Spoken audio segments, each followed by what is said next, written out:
Qué bien, me alegro por ti. Eso quiere decir que te quedarás a vivir en este edificio por mucho tiempo. Si quieres puedo venir al mediodía después del colegio a cuidar a Dalma. Te lo agradezco, pero a tu mamá no le molestará que pases las tardes con Dalma en vez de estar haciendo tus tareas del colegio en casa. No te preocupes, ella no se va a enterar. Además puedo hacer mis tareas mientras cuido a tu mascota y así puedo usar esa máquina de escribir que tienes. Te prometo no dañarla. En el colegio estamos dando mecanografía y así podré practicar con ella. ¿Cuánto te costó esa máquina de escribir tan bonita, blanca con teclas negras? Fue un regalo de mi mamá. Te la voy a prestar, pero por favor trátala con cuidado. No te preocupes, Forton, la cuidaré como si fuese mía. Forton vio la mirada, los gestos y la forma en que la joven se dirigía hacia él, con la coquetería con que las adolescentes empiezan a mostrarse cuando están entre los 15 y los 17 años, él pensó, no es buena idea, sabiendo que no debía prestarle atención a las intenciones coquetas de la hija de su casera. Luego de la plática, Lupe se fue a su casa y Forton cerró la puerta tras de él al entrar. Dalma lo recibió meneando la cola.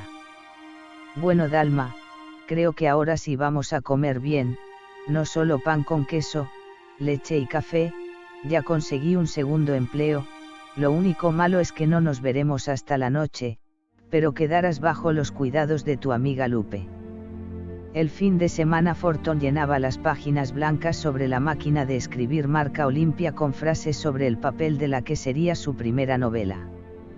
Lunes en la mañana va a clases en la universidad y al llegar la tarde inició su seminario en el periódico La Nota Negra bajo la tutela del periodista Santiago Meilig. Cada uno de los jóvenes se presentó. En un pequeño salón de clases escuchaban al periodista con acento argentino mientras éste les daba sus primeras lecciones. Muy bien, ahora veremos los primeros pasos para que se conviertan en periodistas de investigación. Primero deberemos aprender la esencia de nuestro trabajo. El periodismo de investigación es el que se realiza a través de la firme y valiente disposición, el trabajo del periodista sobre noticias de importancia que algunas personas u organizaciones desean mantener en secreto. Debemos partir de 6 elementos básicos. Toda investigación parte de una idea. Deben identificar las preguntas que aclaran la investigación, revisar lo que se ha contado antes sobre el tema, conseguir fuentes confiables, deben desarrollar un método colaborativo. Siempre hay que verificar y hacer un análisis de la información. La primera pregunta hacia los jóvenes atentos fue: ¿qué debemos buscar como futuros periodistas de investigación? La noticia de un hecho no narrado que adormece en vez de salir a la luz, las historias que no son reveladas sino las que se repiten día a día. Su ideal debe ser el reportero que busca en vez de evitar a la verdad, como punto opuesto a los hechos del suceso, mostrar la historia que da respuestas no solamente del quién, qué, dónde, cuándo y por qué, sino también al entonces qué, a los esfuerzos que demuestran la vida real misma. El periodismo que alerta la conciencia de los ciudadanos, hace ver y mantiene vivos y presentes en la mente del hombre de a pie. Somos reporteros de países latinoamericanos en vías de desarrollo y que representamos a las democracias jóvenes enfrentándonos a múltiples obstáculos más grandes y más profundos que países desarrollados. Entre los problemas que enfrentamos en nuestros países está la falta de leyes vigentes, de acceso a la información, donde no contamos con una protección contra la calumnia y la difamación. Nuestra labor es mantenerse como un equipo pequeño, pero organizado, trabajando bajo presiones ya sea del periódico o de la sociedad para dar a conocer la noticia veraz. Les prometo que enfrentarán amenazas, violencia y posiblemente estarán cerca de la muerte y les enseñaré a resistir la presión psicológica. En su profesor encontrarán apoyo tal vez no económico, pero sí moral y didáctico. Como ya se han dado cuenta, el periódico La Nota Negra se caracteriza por ser un medio informativo que escudriña en la información que algunos ciudadanos de este país quiere que no salgan a la luz. Somos el dedo en el ojo de políticos, funcionarios, autoridades y empresarios corruptos. Eso los pondrá a cada uno de ustedes en algún momento en el centro de la tormenta, por dar a conocer las noticias que incomoden a ciertas personas. Recuerden que la información que les tomen más tiempo y esfuerzo son las que valen la pena. A lo largo de estas escasas semanas que tengo para entrenarlos se darán cuenta que el periodismo de investigación comprende más que noticias que exponen a corruptos y hechos criminales. Los temas importantes y apropiados incluyen información que explica cómo trabaja o falla el sistema, o cómo se reconstruye un suceso complicado. Aunque no lo crean, al pueblo le interesa mucho saber cómo funcionan las cosas en el país y cómo estas cosas les afectan al ciudadano común y corriente. Hoy quedaremos hasta aquí en la clase y nos vemos el miércoles para continuar con el aprendizaje. Y siempre recuerden las palabras del famoso Louis Pasteur: si no conozco una cosa, la investigaré. Forton quedó impresionado con aquel discurso y disfrutó la clase, aunque le pareció un poco dramático el profesor. Sabía que esta oportunidad en el periodismo lo ayudaría a formarse en su carrera para llegar a ser un escritor. Todos se despidieron, salió del viejo edificio que albergaba al periódico. En la calle una brisa fría nocturna lo envolvió, a solo 2 cuadras estaba la bahía, podía oírse el sonido de las olas desde ahí. Por su mente pasó ir un momento y sentir la brisa marina. No podía dejar de recordar a su amada y desaparecida Alina. Decidió mejor irse a casa, ya había oscurecido y Dalma debe estar triste esperándome. 30 minutos de camino para llegar a su edificio por calles semi-iluminadas a pesar de que hay faroles por toda la avenida central. Los almacenes iban cerrando sus puertas, ya no se oía el grito de sus dependientes intentando atraer compradores y los ladrillos de la calle no eran picoteados por las palomas comiendo el pan que le echaban durante el día. Al llegar a su pequeño departamento lo esperaba Dalma con su acostumbrado meneado de cola. En la mesa de madera al lado de su máquina de escribir una pequeña nota decía: te requieren mañana temprano en la agencia de publicidad para hacer unos storyboard, firma Lupe. Forton llegó temprano en la mañana y empezó a dibujar siguiendo las indicaciones que le había dado el creativo. Cuando llegó el mediodía y todos se fueron a almorzar, solo quedaron en el departamento de arte Forton y su amigo Nino French. ¿Y cómo te ha ido con mi amigo Santiago? ¿Ya estás trabajando en el periódico? Bien, gracias, sí, casi, pero primero debo tomar un seminario que dicta el señor Meilig. Le respondió Forton. Me alegro por ti. Mientras conversaban observó un dibujo que hacía Nino en una pequeña hoja de cartulina sobre su mesa de trabajo. El artista dibujaba un marinero en una bahía, mientras se alejaba un barco de un muelle.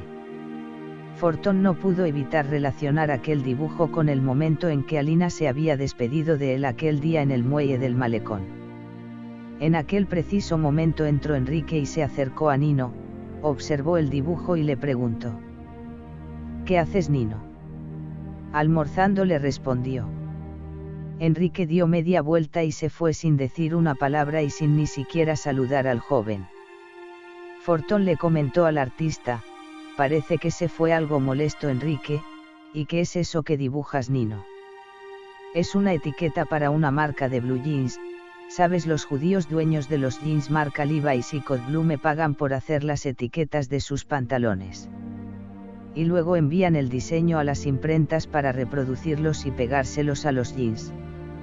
Interesante, entiendo, replicó Forton. Esa tarde al llegar a casa, se quedó observando la vitrina de la librería en la planta baja del edificio.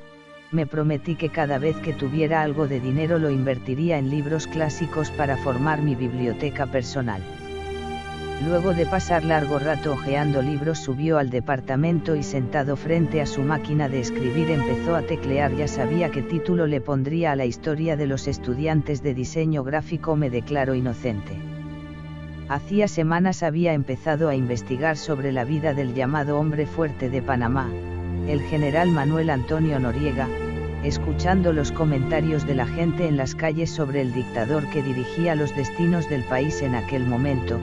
También había leído un reportaje hecho sobre él por un escritor norteamericano y así comenzó su curiosidad sobre la niñez de aquel hombre que se hacía llamar a sí mismo general, investigaciones y escritos que después se convertirían en un manuscrito, al que titularía El niño del malecón. Mientras escribía, el reloj de su mesita de noche marcaba la 1 de la madrugada, sobre la mesa de trabajo su máquina de escribir, hojas de papel y el pequeño radio de baterías, aquel que su tía abuela Eufemia le había regalado unas semanas antes de morir.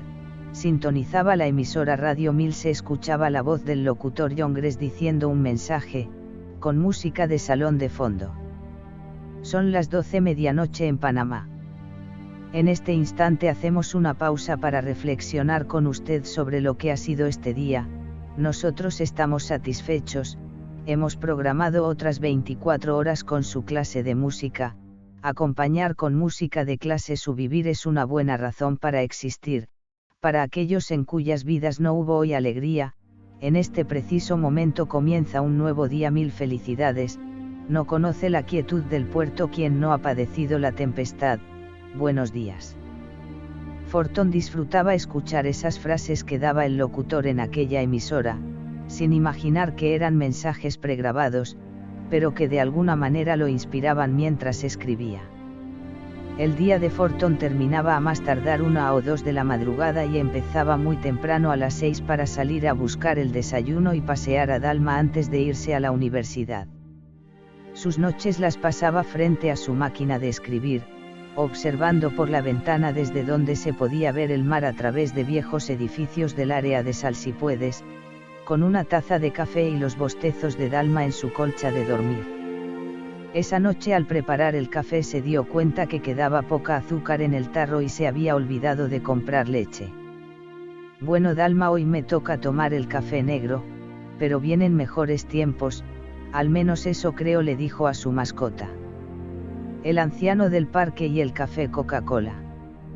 A la mañana siguiente, mientras llevaba a Dalma agarrada de su correa, para pasearla por el parque frente a la iglesia de Santa Ana, parroquianos caminando de un lado para otro rumbo a sus trabajos, chicos limpiando calzado, vendedores de periódicos anunciando las noticias del día anterior y viejos leyendo los titulares de los diarios o esperando la caridad de que alguien les obsequie unas monedas para una taza de café. Un anciano sentado en una de las bancas del parque observó a Fortón y le dijo: «Bonita perra, muchacho, ¿es raza Doberman?». Le preguntó. El papá era un Doberman, la mamá era una perrita criolla. «Señor, ¿sabe si en ese café Coca-Cola hacen buen café?», le preguntó Fortón. «Muchacho, si no lo sabes, es porque no eres de por aquí, si ahí hacen uno de los mejores cafés y buenos emparedados también».